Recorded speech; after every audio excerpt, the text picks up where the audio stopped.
How you doing, bro? Good morning. Good morning. Doing well. I'm actually going to be covering the Panthers later tonight, so I'll be in the building. I'll be in the same building as the Stanley Cup, so that's exciting. And then, of course, I we don't. did have to see the Celtics win the finals last night, but it is what it is. I don't envy you, by the way. It's just I know it's fun to be there for a Stanley Cup. Yeah. I'm good with watching it on television, bro. I got to tell you, I'm just like I could get press credentials for these things, and I don't. I just like I'm like yeah, I get you. I'm, I'm good. I've covered enough shit in my life. It's like all that craziness. I'm good with it, bro. I'm That's good the with sense I it. get from a lot of veterans, where I still have the youthful enthusiasm about it. So Yeah. For me, I have no desire really of, oh my god, I got to be there and cover it and go and fight and put my mic in there and all. Oh my god, no, I've already done all that shit. I'm kind of no, I'm good watching it from where I'm at, seeing everything, and I can pretty much talk about it. And the Tua contract stuff, it's hilarious because I think it just creates a bunch of like crap that, and I'll explain to you. And I know you guys, you have no choice. You have to write about it.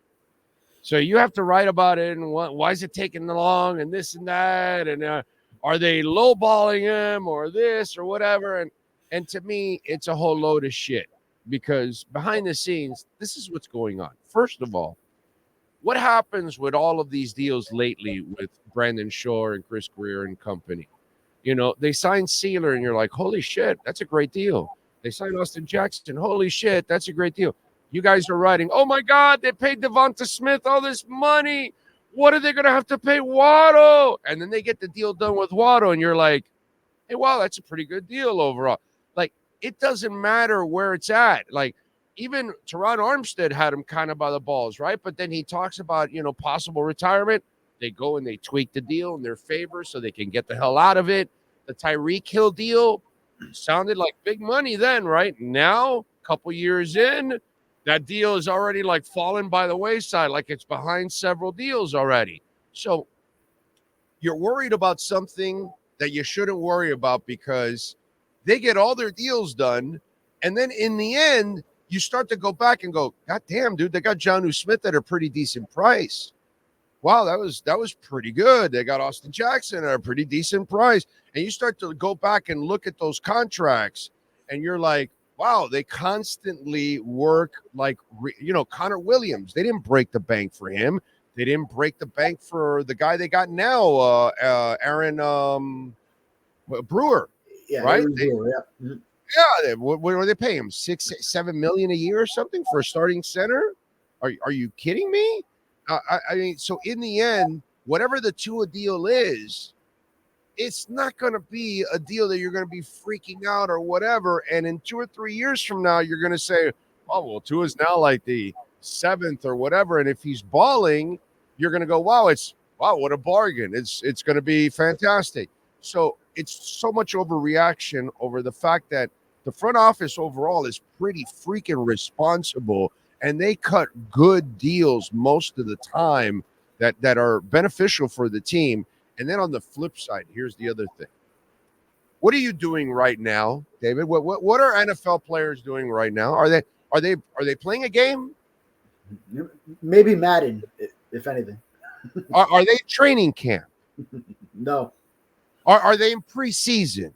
No. No. So why should the agents be in a hurry?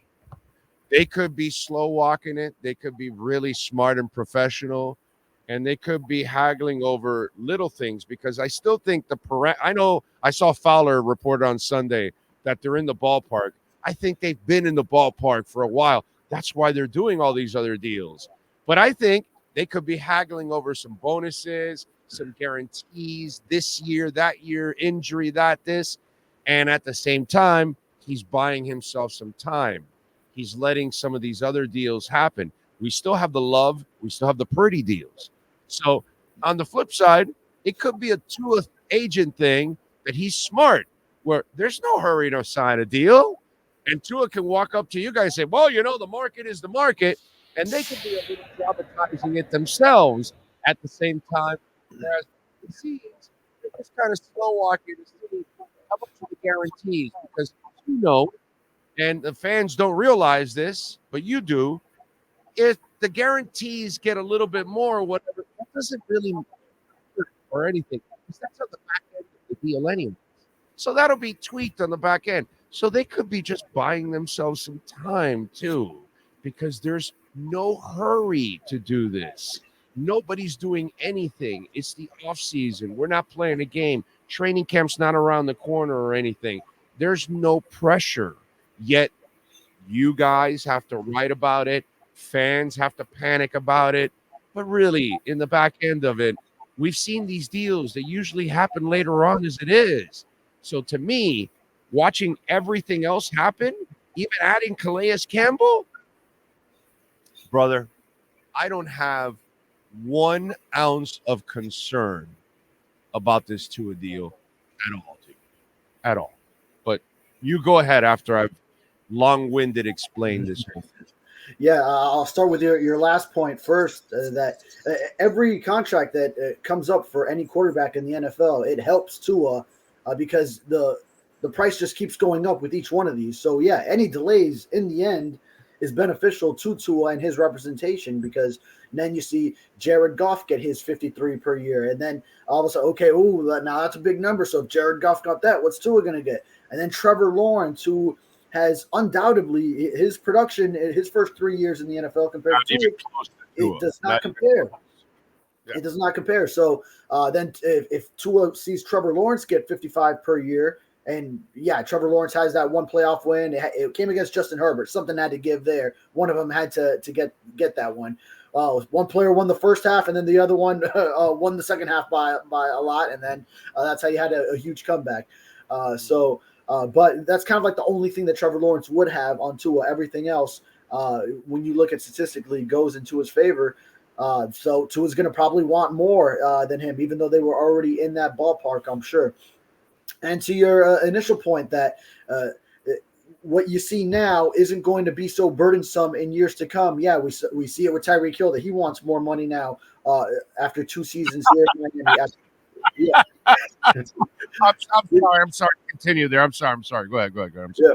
We saw it with Xavier Howard when he got his one deal, and then Byron Jones got more money, and then Byron Jones wasn't as good as him, and Xavier Howard wanted more money than him because he was better that year, and on and on. And eventually the X deal got negotiated. Right. It got worked out and all that stuff, and people were panicking over it. My point is, he requested a trade that offseason, that training camp. Yeah. Huh? That he requested a trade that training camp, and then they ended up getting it done a couple weeks later. Yeah. So it's just like they always end up working it out. So to me, it's just, I don't know. So is life when you play in a sport where the salary cap increases from year to year by more than 10%, or what was it, 13%? This past off season, this go around, this cycle that we just had.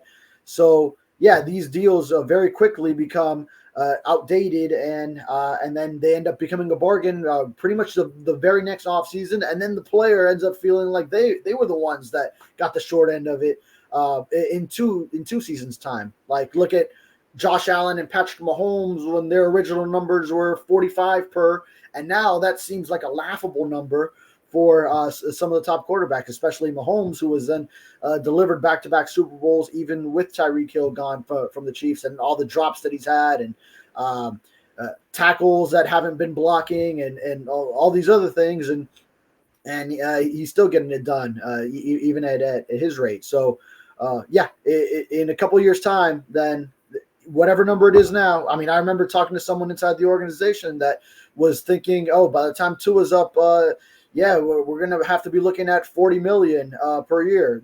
Because what Daniel Jones just got, and feeling that the Giants overpaid for Daniel Jones, but that's probably the number that Tua's going to be due. Well, and then you go into the 5th-year option year, and then that number skyrockets so much, and then now it's in the 50s. So in a couple of years' time, whatever he signs to now, if he continues to play like he has the last 2 years, and continues to stay healthy, then it won't look as burdensome against the cap. Exactly. And by the way, folks, don't forget, please smash the hell out of the like button. It helps get the show out there more. It gets the algorithms going, so more South Florida sports fans can find the show all over the world. So we appreciate it if you smash the like button. It's a great way to help out the program. And Welt Rheaume, a proud sponsor of the show. And here throughout Florida, we've had a lot of rain, a lot of water damage. So if you're dealing with that, you don't want to deal with the insurance companies. Welt Rheaume has their own adjusters. They will send them to your house, and then they will handle the insurance company for you. So you don't have to handle the headache at all. It's pretty cool. All you got to do is take care of your business at home and then pick up a check from Welt Rheaume when it's all said and done. So please reach out to Jeff Welt and Daniel Rheaume, 954-966-4646. All right, so I'm kind of taking away the drama from your job there a little bit. But you would agree that in the end, it's really worry for nothing, right? Because, come on, dude, you're adding the entire team around him, and you're going to tell me that this deal's not going to get done? Come on, bro. I mean, this is ridiculous. It's just I've never felt like they're in a place where it won't get done. We've kind of we meet twice a week on this show throughout the offseason, kind of always have felt the confidence level to be high that a deal will get done. From I remember talking to you going back to the combine. That's late February before free agency even begins, and boy, we're already middle of June.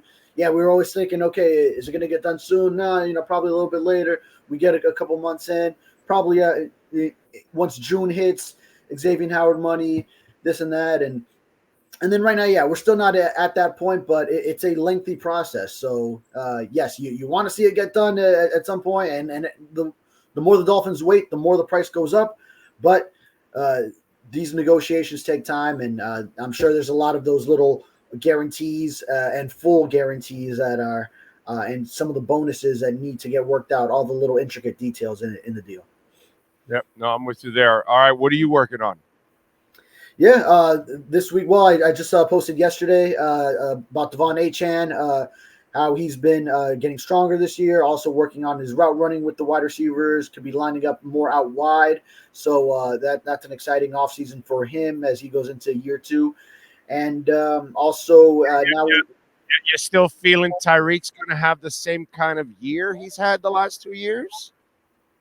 Tyreek, it's a high standard. 17.99 is going to be tough to replicate. So I would take the under on that one, especially now more weapons, and that's no slight on Tyreek either. That's just no, it has to do with Tyreek. It has to do that life has to evolve. The team has to evolve, and this year they have a pass catching tight end. Their running backs are going to be used more as pass catchers than they have been in the past.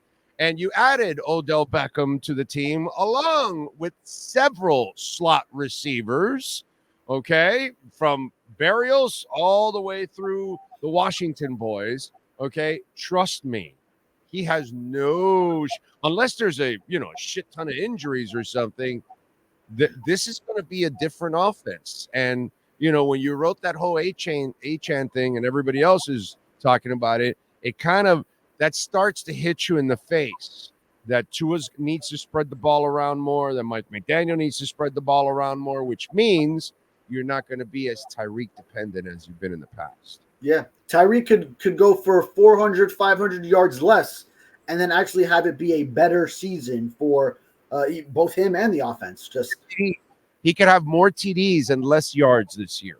That I'll give you, because he doesn't really end up scoring 15 TDs a year.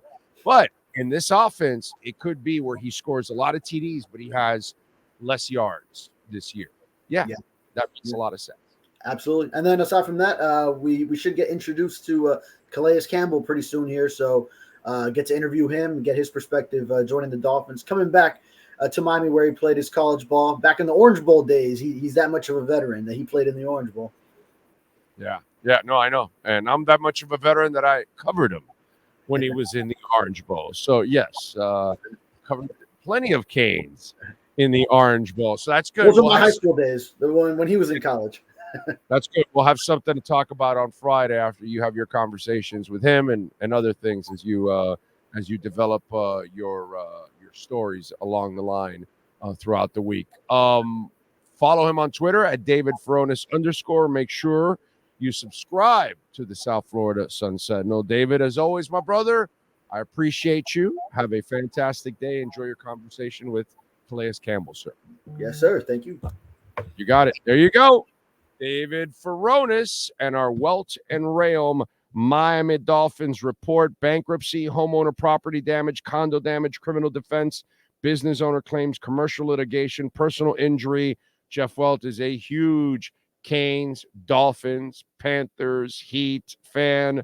InterMiami. He's a South Florida guy. He loves it. Daniel Rheaume, fantastic dude, stunt pilot. These guys are awesome. They take down the biggest companies out there, and they can defend you, especially during all this mess that we've gone through, where a lot of people are suffering from water damage, especially a lot of our friends that are living closer to the coast have gone through some rough times throughout the state. Please call Jeff Welt and Daniel Rheaume, 954-966-4646.